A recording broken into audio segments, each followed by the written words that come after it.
I left you in the last episode having spent a third day in Beaugency.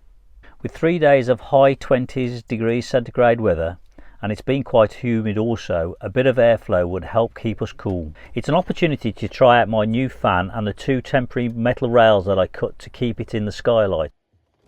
It's quick to deploy and takes minimal space.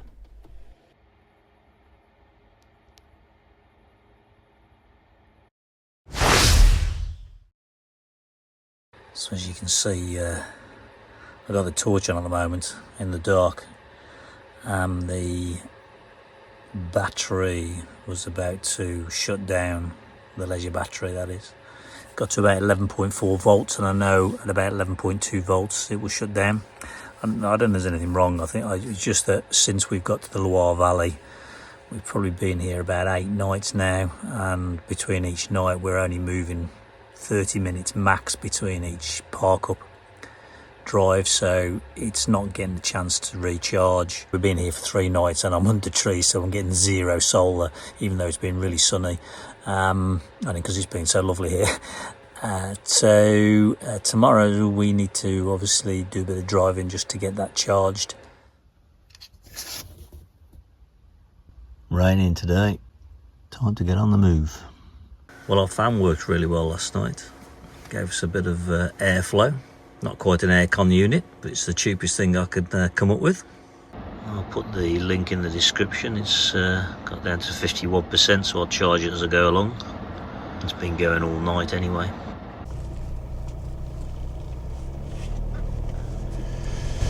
Oh, it's a great sight, although we screwed up a bit because we just noticed a sign, or I just noticed a sign for 48 hours, but we got away with it. It's the usual campervan circle of life of food and getting rid of waste.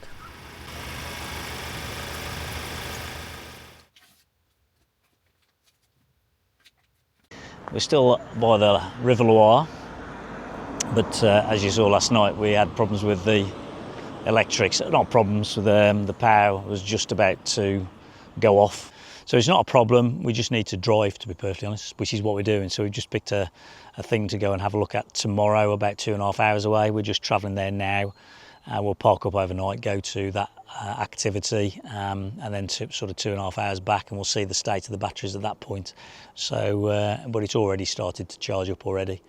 So I do think I'll probably have a look at a larger capacity battery, because I think it has proven when we do want to travel really slow, and this is probably the slowest we have been, whereas Poland we're always moving on distances, that wasn't an issue. I think I'll have a look at a bigger capacity battery, just so that we don't have to think about it. We're in moments like this where we just want to go slow and not move far.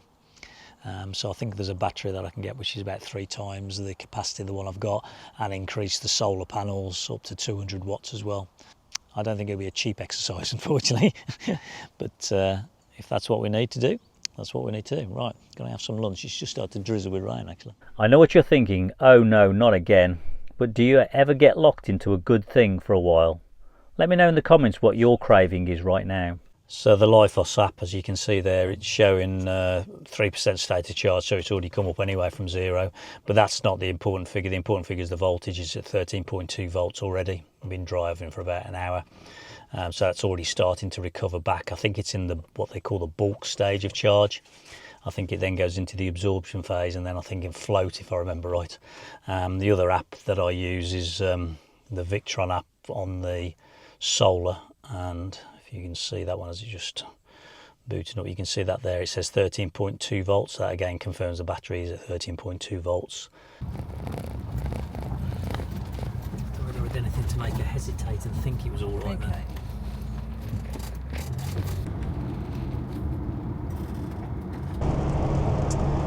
It's a Saturday afternoon.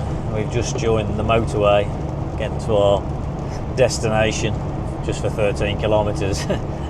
And it's as quiet as anything, and it's a Saturday, so amazing.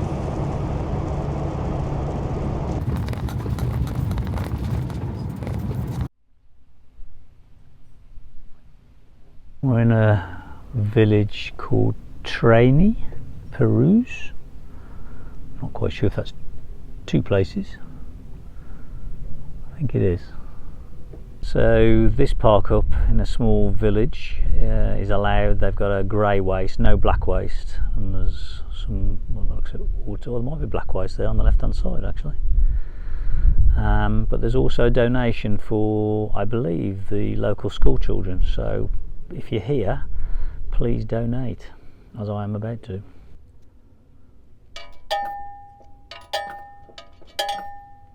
Various things to see and do. I'll go for a little walk in a bit. This is 1 o'clock on a Saturday. It's not up. I haven't seen a person yet. It's deserted. Lovely and peaceful.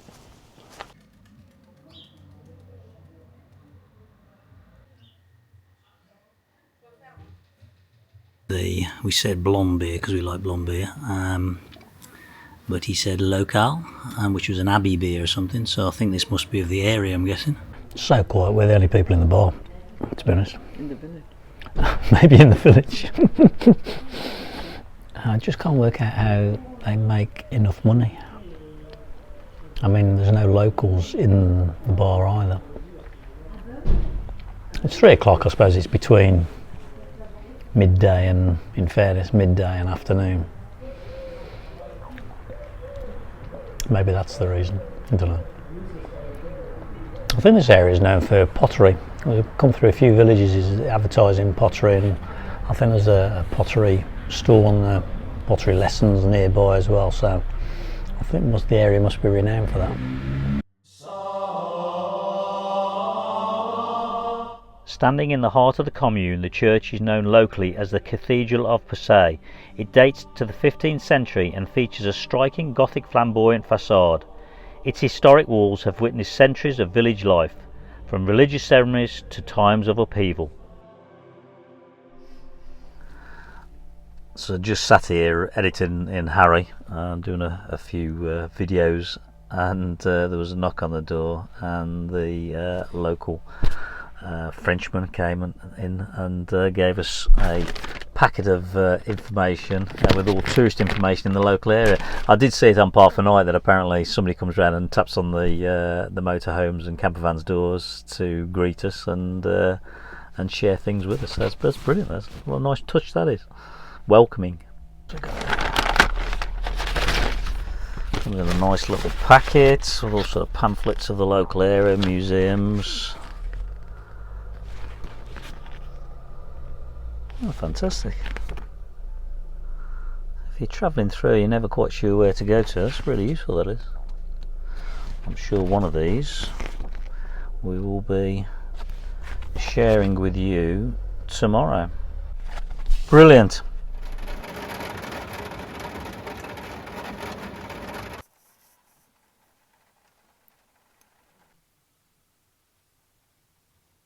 Good morning. So I had a reasonable night's sleep in a pretty little village, I have to say. This area, although we've driven to it for about 2.5 hours, is definitely an area we need to come back to. The tourist guy who came around and knocked on all the motorhome doors and gave us all the leaflets last night had a look through the leaflets this morning, and there's obviously quite a bit in the area, so I think it's something on a future trip maybe.